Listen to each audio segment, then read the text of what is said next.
নারীর জন্য তিনটা জিনিস। এক নাম্বার, সে অবিবাহিত নারী, অবিবাহিত কন্যা, এই হিসাবে তার প্রথম দায়িত্ব নিজের ঈমান, আমল, ইজ্জত, সতীত্ব, সম্ভ্রম, পর্দা হেফাজত করা। বুঝেন নাই? দুই, সে স্ত্রী, তাহলে তখন তার দায়িত্ব তার স্বামীর সংসার, স্বামীর খেদমত, স্বামীর সংসারের সাথে সম্পৃক্ত যা তার হেফাজত করা। তিন, সে মা, সে যখন মা হয় তার জিম্মাদারি তার এই সন্তানদের আখলাক, চরিত্র, তাদের নীতি নৈতিকতা, তাদের দিকে তার পূর্ণ নজর রাখা, দায়িত্ব আদায় করা, এটা স্ত্রীর আর মা হিসাবে নারীর দায়িত্ব। এই তিনটা। নারী উপার্জনকারী না, নারীর এই তিনটাই পরিচয়। সে হয়তো অবিবাহিত কন্যা, বিবাহিত স্ত্রী, আর হলো কি মা। বাকি দিয়ে হলো আনুষঙ্গিক, দাদি, নানি, চাচি, মামি, ফুফি, খালা, এগুলো হলো আনুষঙ্গিক পরিচয়। মূল পরিচয় এই তিন। এই জন্য একজন মহিলার দায়িত্ব তার সন্তানের ঈমান আমলের দিকে নজর রাখা। বাচ্চাটা কথা বলে 1.5 বছর বয়সে, পূর্ণ কথা শুরু করে 2 বছর বয়সে, অথচ তারে প্রতিষ্ঠানে ভর্তি করাইছে 5 বছর বা 6 বছর বয়সে। তাহলে যদি তাকে 5 বছর বা 6 বছরের স্ট্যান্ডার্ড বয়স, তো 6 বছরে যদি তাকে ভর্তি করায়, তাহলে যদি পুরা দায়িত্ব স্যারেরই হয়, যদি পুরা দায়িত্ব নুরানি মাদ্রাসার হুজুরের দায়িত্বই হয়, তাইলে 2 বছর থেকে 6 বছর, এই 4টা বছর মাঝখানে যে বাচ্চাটা কথা বলে, বাচ্চা যে কত কিছু বলে, এই সময় তারে কিছু শেখানো যদি কারো দায়িত্ব না হয়, তো হে নিজে নিজে বলবে যা মন চায় তা। কথা বলে না? এই 4 বছর, এই 3 বছর বাচ্চা তাহলে যা মন চায় তাই করবে। কথা বলেন না কেন? তাইলে এই সময় তাকে আদব, আখলাক, জীবন চলার প্রয়োজনীয় বিষয় কেউ শিখাইতে হবে কিনা? কথা বলেন না কেন? এটা কে? এইটাই মা। এই জন্য আরবিতে বলে হিদনুল উম্মাহাত মাদ্রাসাতুল বানাত। মায়ের কোল সন্তানের প্রথম বিদ্যালয়, সন্তানের প্রথম মাদ্রাসা মায়ের কোল। আল বাইতু হুয়াল মাদ্রাসাতুল উলা লিল আওলাদ। সন্তানের প্রথম মাদ্রাসা ঘর।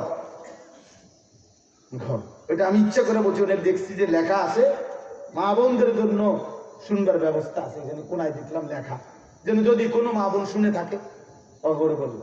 আমাকে মহিলারা হইল, ওনার দায়িত্ব হইল 3টা। 1 নম্বর, নিজের সাজগোজ, প্রসাধনী সামগ্রী যথাসম্ভব সংগ্রহ করা।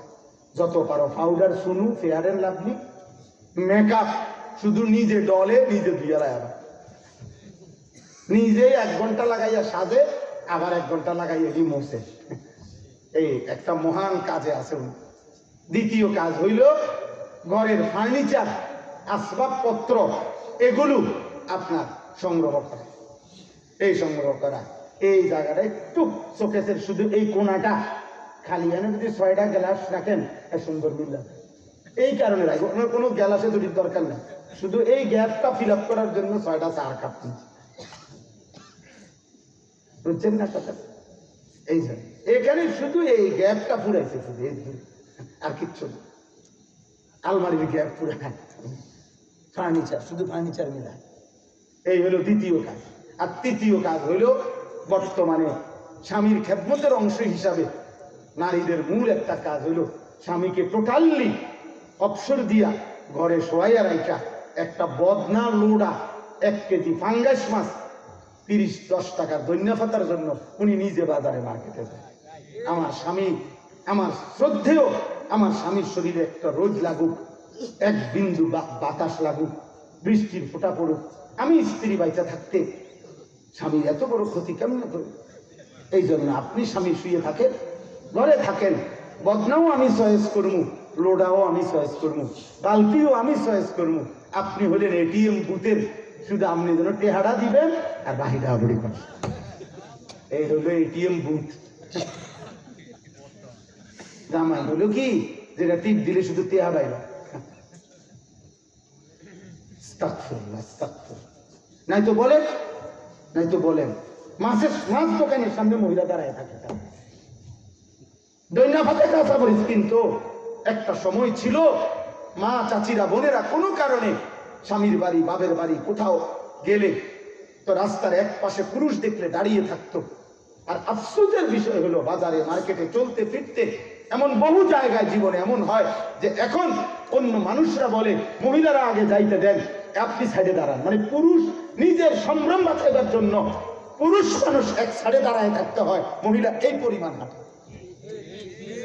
আফসোস এই মহিলাদের জন্য, আফসোস এই মহিলাদের জন্য, আফসোস এই মহিলাদের জন্য। মা, চাচি, বোন, জীবন এখানে শেষ না। প্রতি রাতি ভোর হয়, কোন রাত পৃথিবীতে থাকে না। ফাঁসির রাতও ভোর হয়, বাসর রাতও ভোর হয়, সুখের রাতও শেষ হয়, দুঃখের রাতও শেষ হয়। রাজপ্রাসাদের মানুষটাও মরে যাবে, জীর্ণ কুঠির কুড়ে ঘরের মানুষটাও মরে যাবে। সুন্দরী রূপসী নারীরও মৃত্যু হবে, কৃষ্ণকায় আফ্রিকান কালো নারীরও মৃত্যু হবে, মৃত্যু হবে। অতএব অহংকার করার কোন সিস্টেম, আল্লাহর নাফরমানি করে কোথাও হারিয়ে যাওয়ার, আল্লাহকে আড়াল করার, লুকায় ফেলার কোন সুযোগ আছে কি? আছে কি?